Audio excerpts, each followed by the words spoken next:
Bonsoir les gens, me voilà de retour.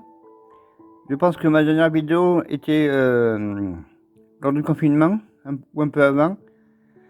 Bon, ensuite j'ai eu beaucoup de problèmes de santé.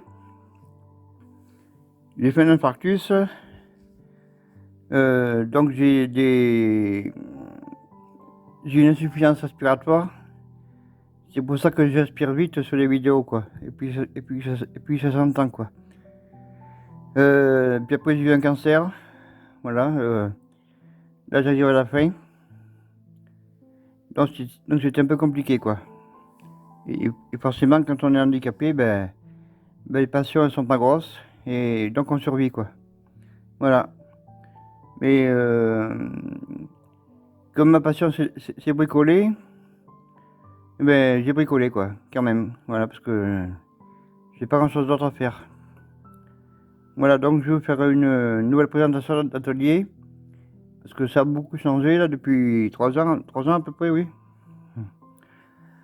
Voilà. Bon, je vais essayer d'articuler aussi parce que j'ai remarqué que j'articulais mal sur les vidéos. Là, j'ai modifié mon compresseur depuis. Voilà, donc avec d'autres sorties et puis des manos, ainsi qu'à l'arrière aussi. Voilà, ici aussi. Là, j'ai fait une sortie donc à l'extérieur de la maison aussi, ici. Ça ressort dehors, comme ça j'ai l'air comprimé dehors. Ça, c'est les roues d'une bétonnière que je suis en train de rénover avec les moyeux parce que les roulements ils sont morts aussi. Donc, il faut que je les change. J'ai acheté un chalumeau aussi d'occasion, bien sûr. La bouteille d'acétylène est vide et il y a un chalumeau découpeur, quoi, dessus. Mais c'est toujours utile quand on veut chauffer vite et vite, quoi. Là, j'ai fabriqué une table à souder puis qui fait aussi établir en même temps. Là, c'est une tôle d'acier de 20 mm d'épaisseur et puis j'ai mis une cornière autour. Là, j'ai fait les pieds des roues et puis j'ai mis aussi l'électricité, quoi. Donc avec des prises là. Là j'ai 5 prises. Bon, c'est encombré parce que là je viens juste de finir les pieds de la bétonnière que j'ai refait, que je vous montrerai ensuite. Ça c'est le moteur de la bétonnière aussi qu'il faut que je rénove. Donc j'ai commencé à démonter un peu pour regarder un peu ce qu'il valait. Mais je pense que je vais le remettre en route bientôt, quoi. J'ai un nouveau poste à souder ESAB. Il marche très bien. Qui peut aussi faire TIG. Il y a peu de temps, j'ai acheté une cagoule ESAB aussi, Sentinelle, à 60. Ça, c'est une petite multimatériaux d'évolution.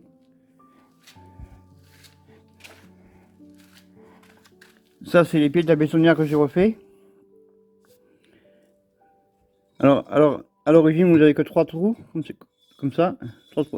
Ça, c'est les barres d'origine. J'ai dessoudé les pieds, et puis j'ai ressoudé sur les tubes neufs. Enfin, presque neufs, quoi. Parce que ceux-là, je me suis aperçu qu'ils étaient complètement pourris. Oui. Donc j'avais commencé à percer plus de trous. Mais quand j'ai vu que tout était pourri, je me suis dit, bon, il vaut mieux que je refasse.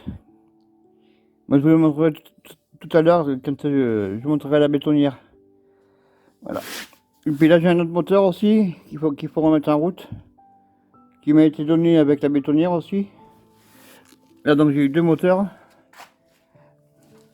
Donc avec la bétonnière, quoi. Ça, c'est un gros touret que j'ai acheté aussi il y a quelques années, que j'ai rénové aussi. Voilà. La vitesse réglable, ici par le potentiomètre, marche arrêt, à l'urgence, voyant. Il y a un variateur de fréquence ici. Bon, c'est entouré, c'est une brosse de 300 mm. Et là, c'est une meule de 300 mm.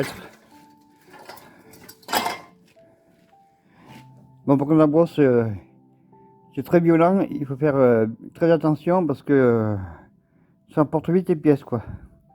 Donc, il faut bien tenir les pièces parce que sinon, ça part vite. Hein. Ça, c'est une scie alternative aussi que j'ai acheté d'occasion, pas cher. Que j'ai modifié aussi. J'ai fait une armoire aussi dessus. Avec marche arrêt d'urgence, intergénéral. Et avec un variateur de fréquence aussi, donc je peux modifier la vitesse si je veux, quoi. J'ai modifié aussi l'arrosage automatique. Et puis j'ai fabriqué des chandelles pour cette machine. Alors les pieds, c'est des pieds de parasol de forain, quoi. Moi j'en ai fait des chandelles. Juste pour cette machine, quoi. Ouais, c'est pour ça qu'ils sont aussi bas, quoi.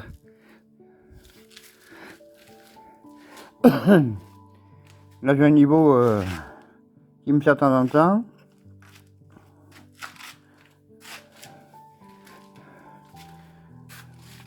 Alors ça c'est ma scie pour couper, que je me sers pour couper la ferraille.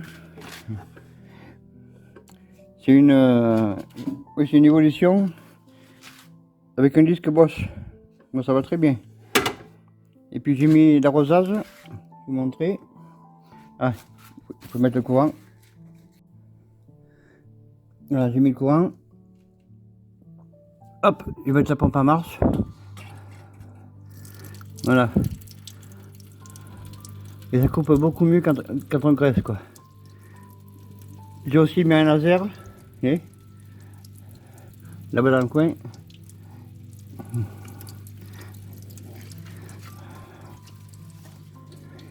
Et là c'est le bouton marche arrêt de la pompe. Alors le bac c'est un chauffe-eau de 200 litres que j'ai coupé sur la longueur et j'ai un peu raccourci. J'ai fabriqué un socle là pour la machine et ça va très bien.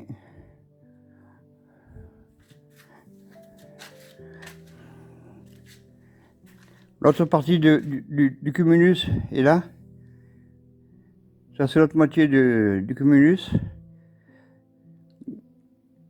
Qui là est entier par contre. J'ai fabriqué un pied avec des roues dessous. Parce que le réservoir il est juste derrière là. Donc il fallait de la hauteur. Pour pouvoir le mettre et puis éventuellement pour le vidanger, quoi. Là j'ai deux sorties, une là, une là, et puis il y a des filtres. Il y a des filtres ici dans le bac, plusieurs filtres. Il y a un filtre aussi dans le réservoir. Comme ça j'arrête tout animal qui peut tomber, quoi. Et puis aussi autour de la pompe il y a un filet spécial pour que la pompe n'aspire pas les limailles, quoi. Ça c'est la même perceuse que vous avez vu sur les précédentes vidéos, mais que j'ai encore beaucoup modifié. Maintenant elle fait perceuse et taraudeuse, voilà. Et puis il y a l'arrosage aussi, je sais pas s'il était avant, mais je crois pas, quoi. Bon, je vais mettre le courant, parce que... Voilà. J'ai changé la table croisée aussi. J'ai mis un réglé comme ça pour pouvoir voir ce que je fais un peu. Et là quand je suis à zéro, je suis dans l'axe de l'étau et de la brosse. Voilà. Oui. Ici j'ai une encoche. Et je me base ici donc avec la brosse. Vous voyez ce que je veux dire? Alors, pour mettre la marche ici. Là je mets sous tension. Ensuite j'ai la lumière. Bon, ça éclaire énormément, hein. Mais c'est ce qu'il faut. Comme ça on y voit super bien. Là j'ai 2 ampoules, plus un LED encore ici. Moi je vais couper la lumière parce que sinon ça éblouit un peu. Là aussi j'ai une pompe aussi.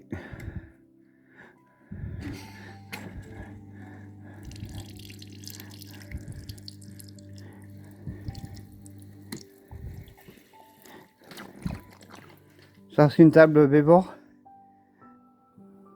que beaucoup de monde connaît quoi. Moi j'ai percé les trous là parce que d'origine c'est pas percé.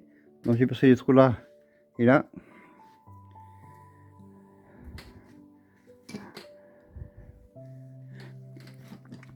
Alors la perceuse, donc elle démarre ici.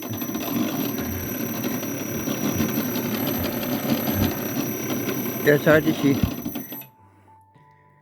Et la fonction taraudage, donc j'ai mis sur des... Attendez. La fonction taraudage, je l'ai branché sur des prises d'aviation comme ça. Et là aussi il y en a une. Et ça marche avec les pédales. Là c'est taraudage. Là c'est stop. Et là c'est pour retirer le tarot. Je vais vous montrer. Donc là je vais appuyer sur celle-là, sur taraudage.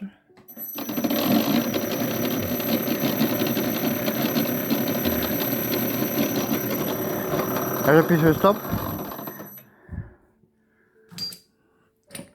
Et là j'appuie sur cette pédale pour inverser le sens de rotation du moteur. Et je peux l'arrêter par là aussi. Donc le moteur grâce au variateur il tourne dans les deux sens quoi. Voilà. Donc je peux tarauder, oui, gros même, hein. Ça fonctionne, ça marche super bien.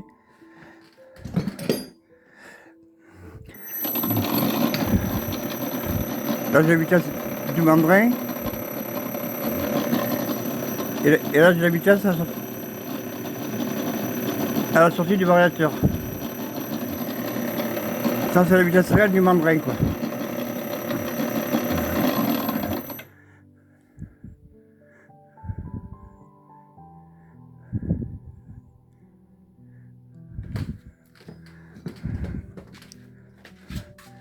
Le moteur est neuf aussi, quasiment. Ça c'est une poignée pour tendre les courroies. La perceuse a été modifiée aussi, vous voyez ici là. Ici il y a un raccord, c'est parce que j'ai rallongé de 30 cm. Voilà, d'origine c'était une perceuse établie. Le haut de la perceuse s'arrêtait là. Moi j'ai rajouté 30 cm. Moi j'ai acheté un tube épais. J'ai emmené chez un tourneur qui m'a fait au bon diamètre. Parce que moi j'ai pas encore le tour. Et donc j'ai beaucoup plus de courses pour monter et descendre la table. Vous voyez ?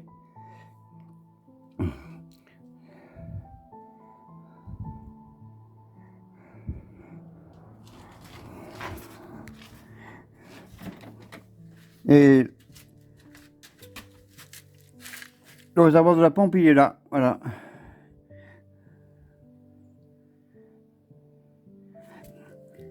Ici il y a un tube là, et puis au fond il y a encore un filtre.